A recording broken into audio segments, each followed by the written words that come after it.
Hello বন্ধুরা, যুথিকা আত্রিজা ব্লগে তোমাদেরকে অনেক ভালোবাসা। আশা করছি তোমরা নিশ্চয়ই ভালো আছো। তো চলে এসেছি একটা নতুন ব্লগের সাথে। আশা করব আজকের ব্লগটা তোমাদের ভালো লাগবে। তো আজ হলো মঙ্গলবার আর এখন বাজছে সকাল 7:30। 7:30 থেকে আজকের ব্লগটা স্টার্ট করলাম। তো বন্ধুরা, সকালবেলা কিন্তু সকালই ঘুম থেকে উঠেছি আর সকালের সমস্ত কাজ কমপ্লিট হয়ে গেছে। মানে ঘর বাড়ি পরিষ্কার, তারপরে রান্নাঘরের সমস্ত কাজ কিন্তু হয়ে গেছে। আর এখন চা খেতে গেছি। তো চা খেতে গিয়ে দেখছি যে বিস্কুট শেষ হয়ে গেছে। কারণ হলো কদিন ধরে আনবো বলছি আর কি বলছি, ও বলছে আনবো, তো মনে থাকছে না। তো আজকে একেবারেই নেই। তো তার জন্য এখানে একটা দোকান আছে, সেই দোকান থেকে এক প্যাকেট বিস্কুট নিয়ে আসলাম। আর এদিকে হাজব্যান্ড এখানে সবজি বাগানে কাজ করছে, তো ভাবলাম যে ওর সঙ্গে একটু কথা বলে যাই, সবজি খাতটাও একটু দেখে যাই। কারণ সকালবেলা উঠে তো প্রতিদিন একবার করে সবজি খাত দেখতেই হয়। আজকে তো আর দেখা হয়নি, এদিকে আসা হয়নি। যাই হোক, ওকে ডেকে আসলাম আর সবজি খাতটাও দেখে আসলাম। তারপরে এসে দুজনে মিলে চা খেয়ে, বাবা মাকে চা দিয়ে তারপরে এই যে রান্না করব, শাক রান্না করব বলে না, শাকটা ধুয়ে নিচ্ছি কল থেকে।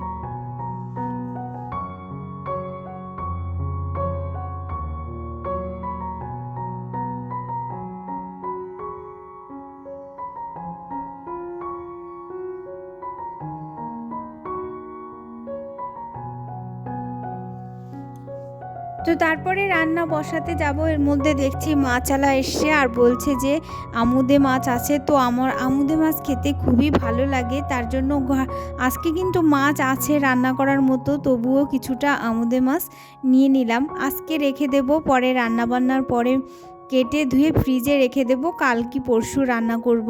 কারণ আজকালের মতনও মাছ কালকেও হয়ে যাবে এমনটা মাছ রয়েছে, যার জন্য এই মাছটা আর রান্না করব না। তো সব সময় তো আর পাওয়া যায় না। তো যখন যেদিন আসে আমুদে মাছ থাকে, সেদিন না আমি রেখে দিই। আমার মাছ দরকার না হলেও কিন্তু আমি মাছটা রেখে দিই, কারণ সব সময় পাই না। তো যখন পাই তখন রেখে দিই, কারণ পরেও তো খাওয়া যাবে, তাই না? তো ফ্রিজে রেখে দিলে তো 3-4 দিন পরেও খাওয়া যায়। যাই হোক, তারপরে যে ঘরে যে মাছটা ছিল সেটাই এই যে ভাজা করে নিচ্ছি রান্না করার জন্য। আর এই যে মাছের মাথা দিয়ে না একটু শাক রান্না করছি, এটা হলো বেথো শাক, তার সঙ্গে কিন্তু একটু বেগুন দিয়ে দিয়েছি। আর বেথো শাক রান্না করলে তার সঙ্গে একটু বেগুন দিলে বেশ স্বাদও হয় খেতে। তো এটা প্রথমে একটু নাড়াচাড়া করে একটু রান্না করে তারপরে কিন্তু এটা আবার আমি রসুন, রাঁধুনি ফোড়ন দিয়ে সোমবারা দিয়ে দেবো। এই যে রাঁধুনি ফোড়ন দিয়ে দিলাম আর শুকনো আর হলো রসুন। তো রসুন আর রাঁধুনিটা পুড়ে গেছে, এই যে শাকটা দিয়ে এভাবে নামিয়ে নেব। এভাবে কিন্তু গামাখো করে এই শাকটা খেতে বেশ ভালো লাগে। অবশ্যই কিন্তু মাছের মাথা কিংবা মাছ যাই হোক দিতে হবে, তাহলে স্বাদটা অনেক বেশিই লাগে।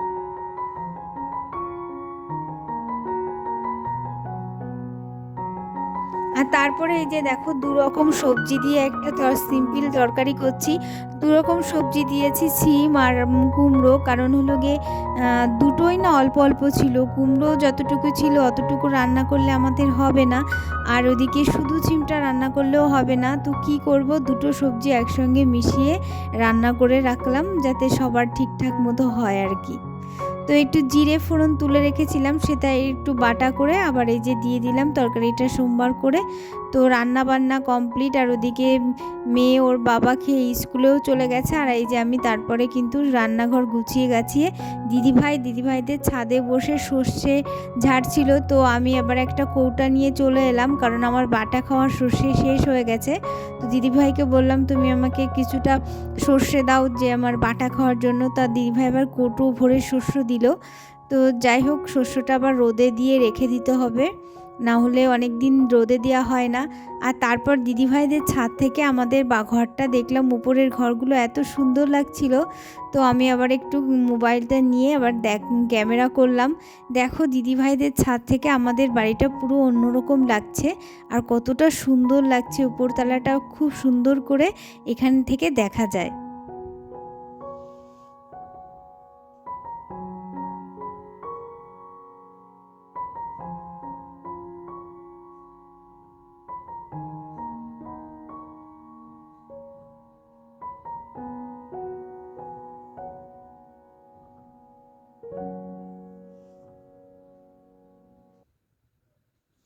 তারপরে না আমাদের আর কি গিজার লাগাবো বাথরুমে, মানে খুব শীত পড়েছে আর এখন গ্যাসে রান্না করছি।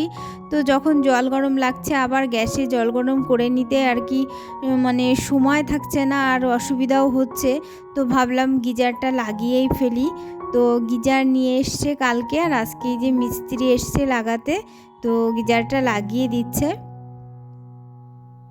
প্রতিদিন মানে আমার জল গরম না লাগলেও মায়ের তো জল গরম লাগে, কারণ মা তো অনেক বয়স্ক, গরম জল ছাড়া স্নান করতে পারে না। আর আগে যখন কাঠে রান্না করতাম, তো কাঠের উনুনে রান্নার পর এক হাঁড়ি জল বসিয়ে দিতাম, তার জন্য আর অসুবিধা হতো না। কিন্তু এখন তো উনুনটা ঠিক করছি, যার জন্যে কাঠে আর রান্না হচ্ছে না, গ্যাসে রান্না হচ্ছে। এবার মা যখন স্নান করতে যাচ্ছে তখন আমি কোনো না কোনো কাজে ব্যস্ত থাকছি, যার জন্য না মানে আমার জল গরম করতে অসুবিধা হচ্ছে। তার জন্যই গিজারটা লাগালাম। আর তাছাড়া খুবই শীত পড়েছে, মানে গিজারটা থাকাই ভালো বাথরুমে, ওর জন্য লাগিয়ে নিলাম। তারপরে এই যে স্নানের পর এই যে বিকেলবেলা চলে এসেছি আমার খোলা ব্যালকনি ছাদে, কারণ সেদিন যে মাটি কুপিয়ে কুপিয়ে তারপরে গোবরের সার দিয়েছিলাম, তারপরে কিন্তু আর জল দেওয়া হয়নি, 2-3 দিন হয়ে গেছে। তো ওগুলো বেশ একটু শুকনো শুকনো হয়ে গেছে, এখন কিন্তু সব গাছে ভালো করে জল দিয়ে দেবো।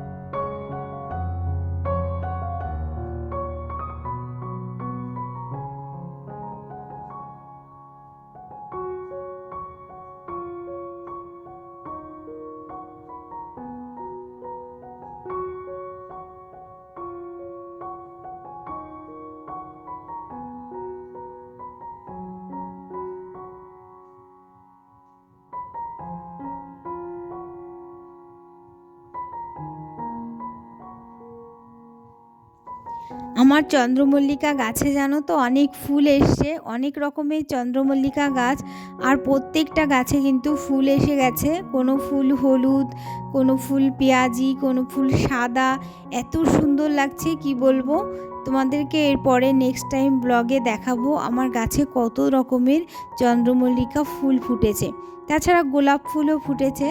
তো যাই হোক, সমস্ত গাছে জল টল দিয়ে দিলাম।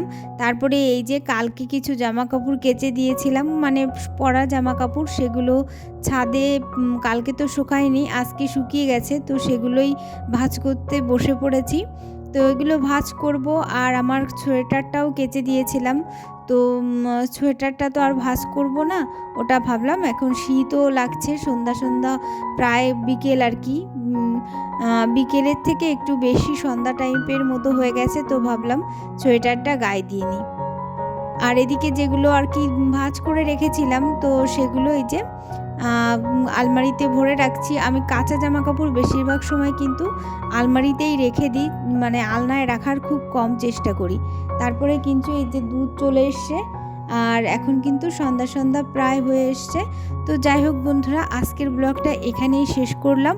যদি তোমাদের ভালো লাগে তাহলে অবশ্যই লাইক করো, কমেন্ট করো, আর অবশ্যই চ্যানেলটি সাবস্ক্রাইব করে আমার পাশে থেকো। তাহলে বন্ধুরা আজকের মতো টাটা, আবার দেখা হবে নেক্সট ব্লগে। ততক্ষণ কিন্তু তোমরা সবাই সুস্থ থেকো, ভালো থেকো।